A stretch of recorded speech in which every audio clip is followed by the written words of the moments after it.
Hey Bats, how are you? Welcome back to my channel, or welcome to it if you're new. I wanted to thank everyone for all the support I've been getting as a new YouTuber, and we'll see how it goes, but I'll do more thank yous at the end. For now, let's get right into it. So, people are used to internet horror characters front and center, like Gabriel from the Mandela Catalog, SCP-096, or Smilers from the Backrooms. However, in this video, I wanted to talk about some of the more obscure characters and my thoughts on them.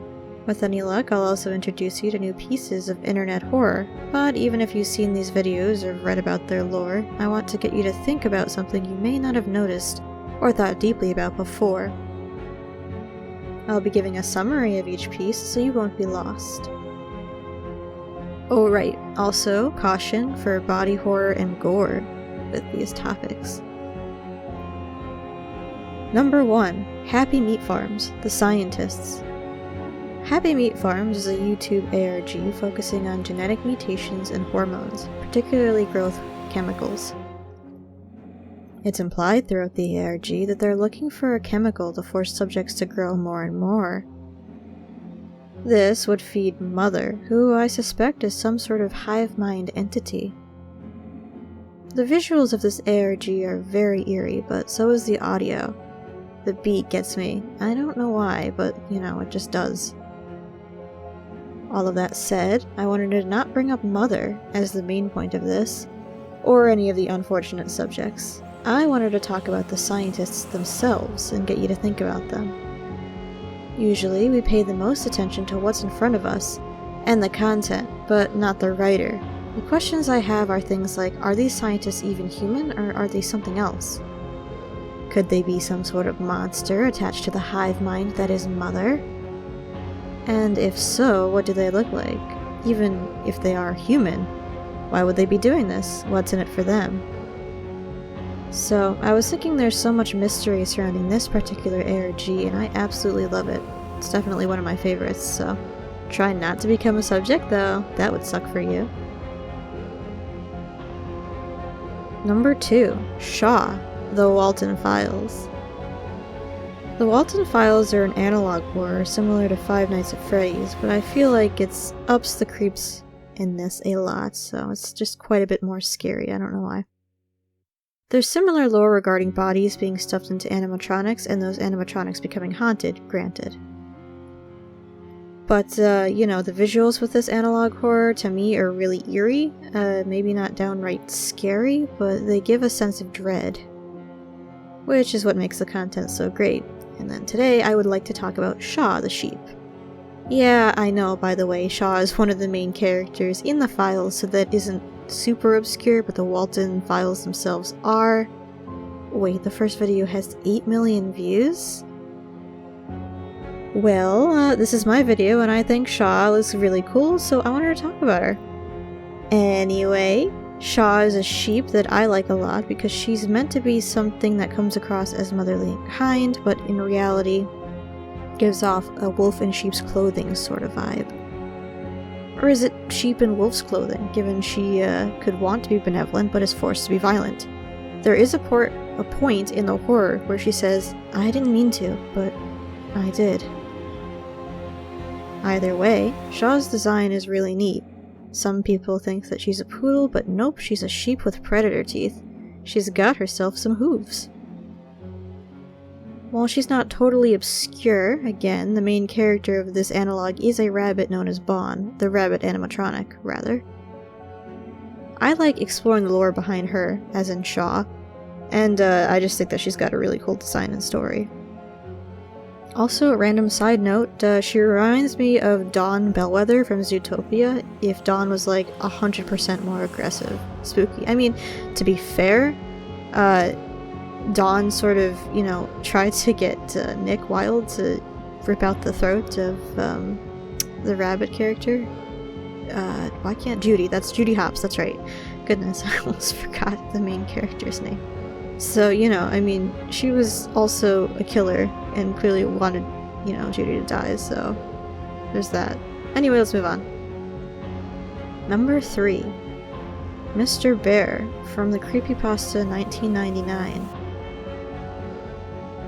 I had to include a creepypasta on here. and not one of the well-known ones. This creepypasta surrounds a show on a public access station in 1999 that was very creepy. Mr. Bear, the main antagonist of this, targets kids. Apparently, he was parodying the bear in the Big Blue House and other similar characters, and again, that's to lure kids in. How evil. This creepypasta struck a chord when I read it. It is super eerie, and I actually planned on reading it on this channel at some point in the future, and still can. It is very creepy. I picked this character and creepypasta because I really don't see a lot of people talking about it, so like Slenderman is talked about, or the bad one, which is Jeff the Killer or something. When in reality, this one is actually quite good. It's really scary and, you know, pretty realistic. Granted, and spoiler alert, I guess I can try to give you a chance to skip this part, but technically this entire video would be spoilers. But anyway, the children are burned alive, which is horrible, but not technically what I expected. This is probably some sort of occult reason. I don't think it's ever specified. Either way, I thought he was doing other horrible things to children and may have been doing that as well, but thankfully the protagonist got away in the end, as in the police were at the door before he could, you know, get hurt. Mr. Bear got arrested. It probably won't be brought to justice, though, in the real world, just given, you know, how people get away with stuff like that, but luckily this is a fictional story. Except again, the draw of this particular creepypasta is how realistic it is, and it really feels like it could be. Even today with streaming sites.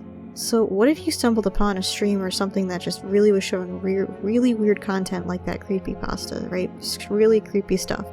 Lots of realies. Alright. Number 4. We're going to talk about the THALASIN, the emotion in THALASIN, ONLENT. So, THALASIN is an analog medical horror about a fictional mental disorder known as AED, which is Advanced Emotional Deterioration. The body horror in this piece at the end is super creepy, but so is the idea of the disease itself. It also isn't out of the scope of realism, AED I mean, but you're off put immediately as the video starts with the stats given.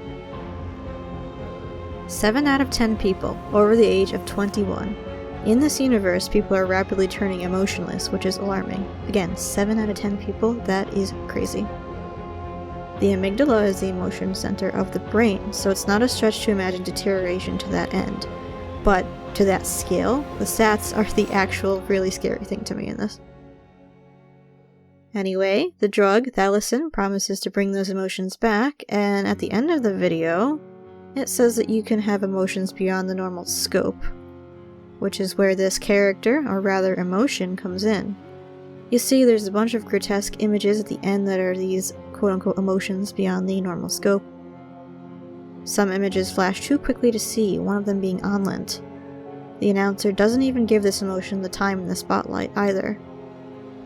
I picked this emotion as a character, sort of. Even though it's not a character, but you know, these are my rules and I wanted to talk about it. So looking at this emotion, the skin is mostly ribbons where it's present. There are multiple mouths, and said mouths are elongated. Reminds me of a horse, honestly. Wonder if their voice is a little bit, wait for it, horse. Yes, I'm very clever.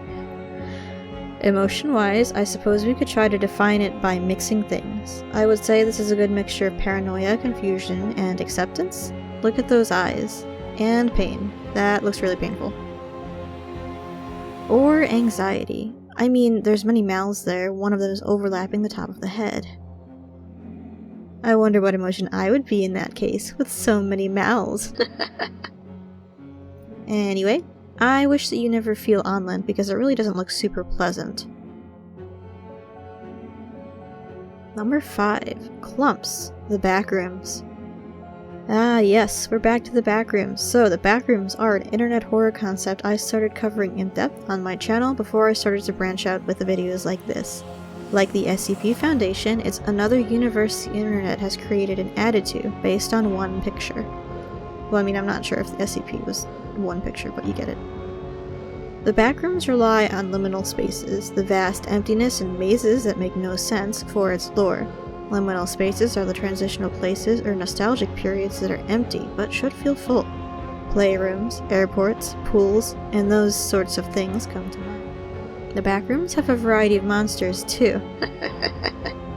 The community is split on their thoughts regarding these monsters, but I personally like them. Therefore, I'll cover one of the lesser-known monsters here. Originally, I was going to cover Smilers, for no reason in particular, but they're well known in this fandom, and while they are obscure as in literally, they aren't as in the meaning of this video. So, clumps. Creepy things that are basically mounds of flesh with arms sticking out of them that latch onto you and drag you into a gaping maw. Yes, like number 4, this isn't particularly a character or set of characters, but again, my video, my rules. Clumps are just flat out creepy. They're a simple but effective monster. Why aren't they used more in found footage videos so much? Well, my assumption is they're too complicated of a monster to work with, whereas Smilers are far more photogenic. Try keeping your sanity when you flee from this wriggling mass of arms. That would be the end of our journey for this video. Thank you for watching. I guess walking is a good thing too, is to get exercise. Thank you for watching. Make sure to like and subscribe. The last video I did, like I said in the beginning, did amazing, so I really want to cover more content like it. I feel like this video kind of encompasses that, so I really am excited, all of the kind comments, and I'm very honored, and I just wanted to say that, so thanks so much. Definitely don't feel afraid to suggest content for me to cover along the lines of here. I don't mind suggestions, and I do love seeing what people would like to see, so. Anyway, have a nice night or day wherever it is for you folks.